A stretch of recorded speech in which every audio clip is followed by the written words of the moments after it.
Hey everyone, in this tutorial I'll show you how to set up single accounting periods for subsidiaries in NetSuite.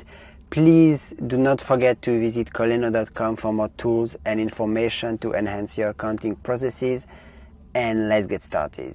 So first we need to navigate to the accounting period. So you can do it via the setup menu, but I'll go here via the search bar this time. Manage accounting periods. You can select the fiscal calendar and then create a new year. So I will go here on the new year button and I will choose new year only.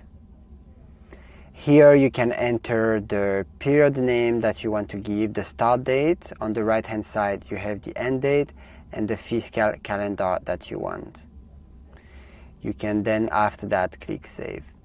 If you want to set up a new quarter, you first have to like this video because you really like it, and then you click on new quarter only, and then you have the same type of information that you will see here.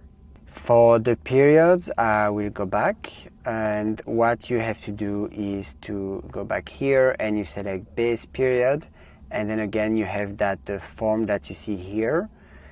You can check that if the period is an adjustment, it's applicable. So please do it here.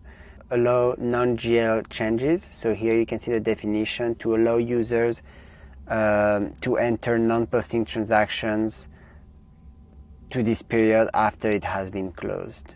You also need to choose parent period in the sub-period column, which you have here. You have the sub-period, so you need to choose a parent period. Once you're happy, obviously, you click on save. You then subscribe to this channel on YouTube by clicking on the button under the video, and I'll see you in the next one. Bye-bye.